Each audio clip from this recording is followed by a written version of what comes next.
Olá, eu sou o Ronaldo, estudante de História na faculdade da Uninter, Polo de Colatina. E o meu nome é Jorge, eu também sou estudante de História da Uninter, Polo Colatina. Nós estamos aqui para realizando um trabalho da faculdade sobre cultura material e imaterial da nossa região aqui, da nossa cidade. E hoje nós contamos aqui com a presença do seu Eleutério Schneider, mais conhecido como Schneider, ele que foi estudante de Direito e é jornalista. Nós trouxemos aqui alguns pontos da cultura material e imaterial de Baixo Guandu. Dentre eles, nós temos aqui a estação ferroviária.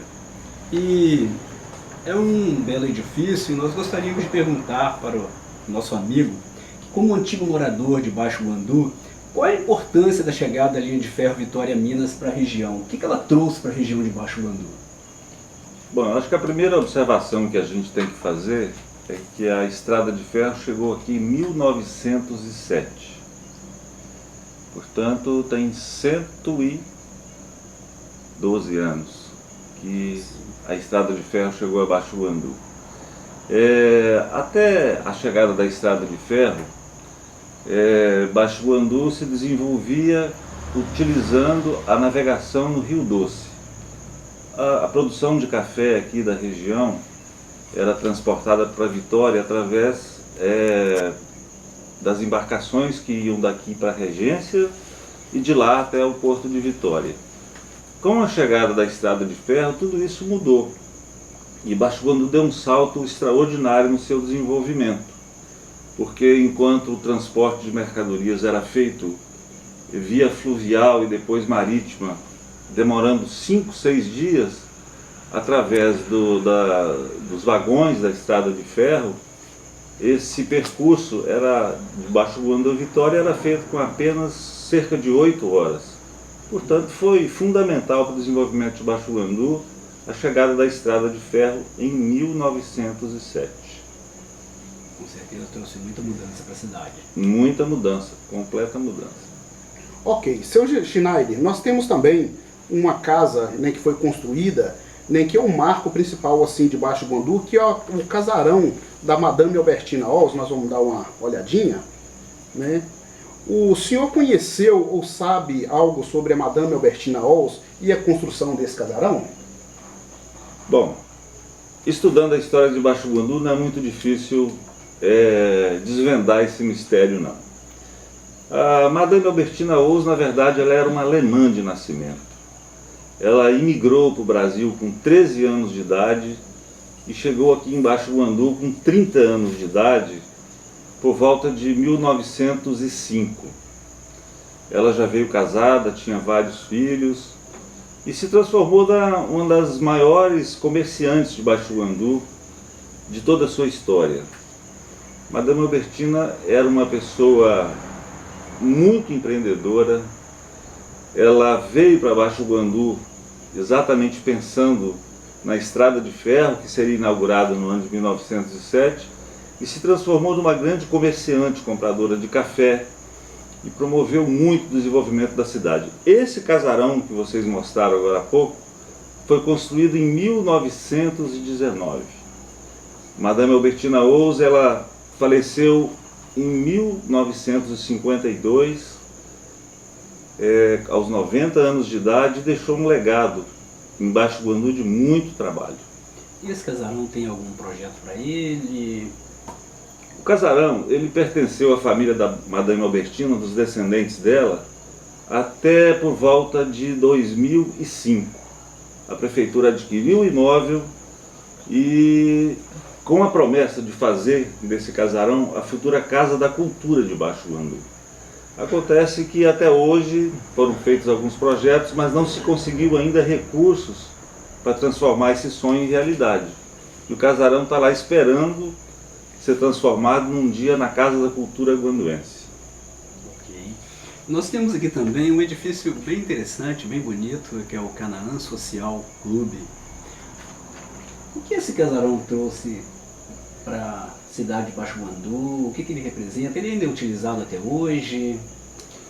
O Canaã Social Clube foi construído em Baixo Guandu no ano de 1953. Quem construiu isso aí foi o governo do Dr. Jones dos Santos Neves. Ele era governador do estado e Baixo Guandu tinha um deputado chamado Dr. Carlile Passos. Esse clube foi construído, inaugurado em 1953 e durante décadas ele foi frequentado pela alta sociedade guanduense. Mas também era utilizado para bailes de carnaval, era utilizado para festas da cidade. E a partir do ano 2000 ele foi entregue ao Clube da Terceira Idade, que até hoje administra o casarão não, o Canaã Social Clube, e promove festas, festas de 15 anos e o Clube da Terceira Idade confraterniza sempre no sábado lá, realizando alguns bailes, algumas atividades voltadas para a terceira idade. E além de ser um edifício imponente, bonito, ele por dentro é muito bonito também, né? O piso é muito bonito. Inclusive ele preserva as características originais desde a sua inauguração em 1953. É um casarão imponente, não deixa de ser também um casarão em Baixo Guandu. Sim. Isso que bom, né? Falando em outra construção também, nós temos aqui um importante, né, nós tiramos aqui do arquivo Anifotos, né, que é o cinema, o antigo Cinealba. Né, seu Schneider, o Cinealba, o senhor chegou a frequentar, né, esse cinema e como ele era frequentado, se era frequentado por muitas pessoas, o que o senhor tem para relatar para nós nessa cultura do cinema? O Cinealba ele foi inaugurado em Baixo Guandu em 1954. Eu frequentei durante a minha infância, a minha adolescência, muito o Cinealba. O Cinealba foi um marco em Baixo Guandu. Durante os primeiros 30 anos da existência do Cinealba, ele era o marco cultural da cidade. Ele chegou a ter sessões diárias de cinema e aos domingos existia 4 sessões, umas 10 da manhã, outra sessão chamada matinê, 2 horas da tarde, às 6h30 da tarde e às 8h30 da noite. Portanto, chegou a ter 4 sessões de cinema por dia aqui. O Cinealba, ele funcionou de 1954 até os anos 90, depois ele foi desativado, porque com a chegada da televisão diminuiu muito o público do cinema, dos vídeos e tudo mais. E em 2006 a prefeitura comprou o prédio do cinema, que já estava desativado há quase 20 anos. Começaram a fazer uma reforma para transformar esse cinema numa coisa do município, para servir também como meio cultural. Mas infelizmente a reforma não foi adiante e o prédio está lá hoje fechado, aguardando também alguma posição das autoridades sobre o que fazer daquele local. Mas ele pertence ao município de Baixo Guandu, o prédio. Nós temos aqui um outro ponto. Aliás, as igrejas católicas, né, têm uma virtude de serem muito belas arquitetonicamente e não poderia deixar de ser aqui em Baixo Guandu também. O senhor poderia estar falando para nós sobre a construção da igreja de São Pedro? Esteve presente naquela localidade, na inauguração? Pode falar algo para a gente sobre isso? Infelizmente eu não era nascido naquela época ainda não. Mas a pedra fundamental da igreja São Pedro, ela aconteceu em 1942, quando era padre em Baixo Guandu, o primeiro pároco da cidade, chamado Padre Aristides Tassiano. Esse padre fez a pedra fundamental da igreja. Ele foi embora em 1944, exatamente no ano que chegou aqui em Baixo Guandu o Padre Alonso Leite, que viria a se tornar o maior líder religioso de todos os tempos de Baixo Guandu. A matriz ela foi concluída em 1946, já com o comando do Padre Alonso, e a igreja está lá hoje sendo um marco também da beleza de Baixo Guandu. É uma igreja que, na época que o padre começou a construí-la, em 1942, acharam ela muito grande, mas ele sempre dizia que queria construir uma igreja para os próximos 50 anos. E já se passaram mais do que isso. Visionário. Um visionário, exatamente. Ele previu que o município ia crescer muito e ia precisar de um espaço grande para comportar os fiéis e tudo mais. Ok, Schneider. Nós temos mais algumas perguntas para fazer para o senhor, né, e nós temos também, né, juntamente com a catedral, né, com a igreja, né, Matriz São Pedro, nós temos essa ilustração, né, da Praça São Pedro, que é criada com o mesmo nome. Né. Em frente a essa igreja, né, nós temos essa praça. O senhor se lembra, né, como era esse local antes da construção e o que era realizado, né, nessa praça e o que está sendo, né, realizado hoje em dia?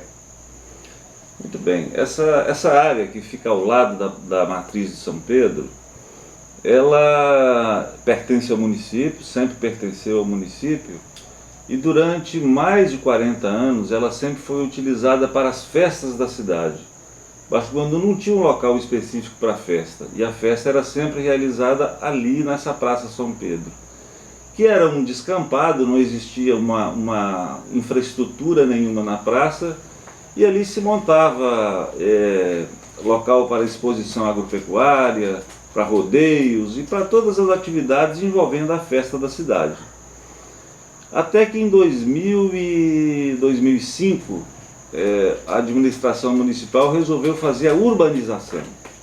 E essa urbanização ficou pronta e no ano de 2008 ela foi entregue completamente urbanizada à população.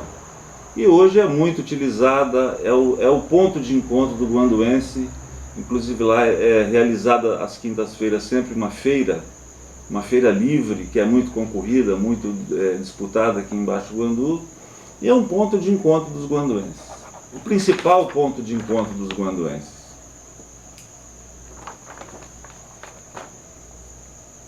Acabou? Nesses anos, assim, como morador de Baixo Guandu, o senhor se lembra de alguns eventos culturais importantes? O que o senhor coloca para nós assim como um evento cultural que o senhor achou importante aqui na cidade? O senhor se lembra de algum evento assim? Eu sempre digo que Baixo Guandu é muito carente em matéria de cultura.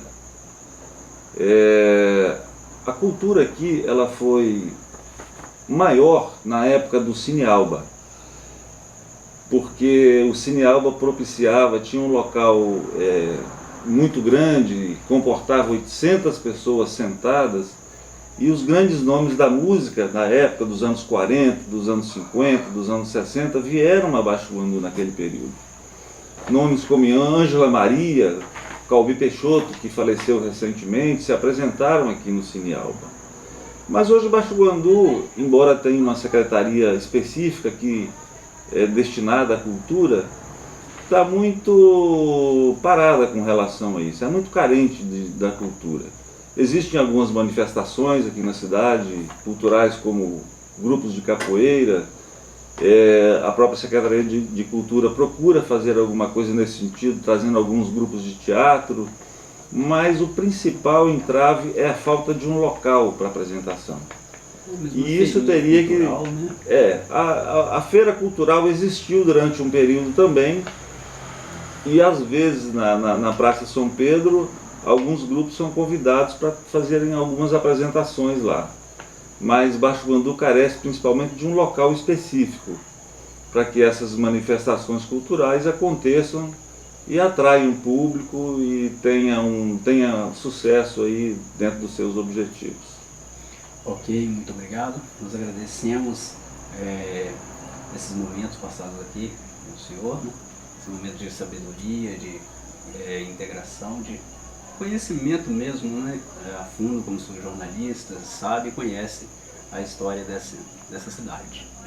Ok, agradecemos também, né? Agradeço ao senhor Eleutério Schneider, né, pela entrevista cedida. Agradecemos também a nossa companheira Gilva, que está gravando o nosso vídeo. Muito obrigado a todos que assistiram, ok?